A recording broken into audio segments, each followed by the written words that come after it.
ওহাবিদের আমি আর যামু না ওয়াহাবির কাছে, তওবা করেছি আমি। আব্দুল ওয়াহাব নজদি সাহেবের আকীদা কি সহি? জানালে উপকৃত হব। জি, এই নামটা যিনি লিখেছেন উনি নামটার সাথে বেয়াদবি করেছেন। তিনি মনে কষ্ট নেবেন না, কিন্তু বাস্তব কথা হলো তিনি একজন গত শতাব্দীর একজন প্রখ্যাত ইমাম, মুজাদ্দিদ, সমাজ সংস্কারক। ইমাম মুহাম্মদ বিন আব্দুল ওয়াহাব। উনি আব্দুল ওয়াহাব না, আব্দুল ওয়াহাব হলো ওনার আব্বা, ওনার নাম ছিল মোহাম্মদ। ইমাম মোহাম্মদ বিন আব্দুল ওয়াহাব।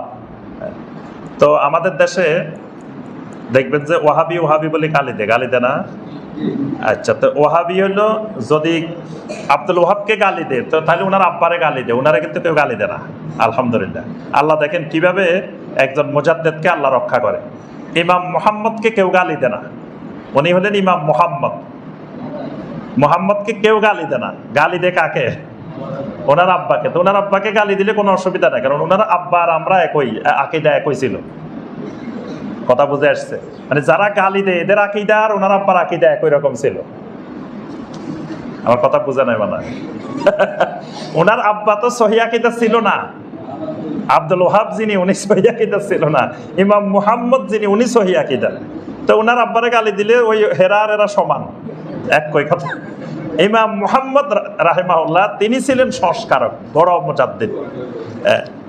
এই জন্য আরেকটা জিনিস মনে রাখবেন, খুব সূক্ষ্মভাবে চিন্তা করবেন যে সুন্নতের বিপরীত কি? সুন্নতের বিপরীত কি? বেদাত। তাহলে যিনি সুন্নত মানেন উনি হলো কি? সুন্নি। আচ্ছা, যিনি সুন্নত মানেন না উনি বেদাতি। কিন্তু বাংলাদেশে দেখবেন সুন্নির বিপরীত ওয়াহাবি, সুন্নির বিপরীত বেদাতি না। এখন তারা যদি অরিজিনাল সুন্নি হয় তো তারা গালি দেওয়ার কথা ছিল বেদাতিকে, কিন্তু বেদাতিকে গালি দেয় না, গালি দেয় কাকে? ওয়াহাবিকে। তার অর্থ হলো তারা নিজেরাও জানে যে তারা নিজেরা বেদাতি।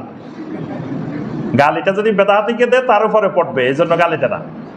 বুঝতে পারছেন? তাহলে ওয়াহাব এই নামের কাজ হইল মানুষকে অন্তর বাঁকা হওয়া থেকে রক্ষা করা। যারা ওয়াহাবকে গালি দেয় তার অর্থ হলো তাদের অন্তরগুলোকে ওয়াহাবে বাঁকা করে দিছে, এদের অন্তর বাঁকা হয়ে গেছে, অন্তরে বক্রতা সৃষ্টি হয়েছে। এই জন্য তারা ওয়াহাবকে, আল্লাহ রাব্বুল আলামিনকে গালি দেয়।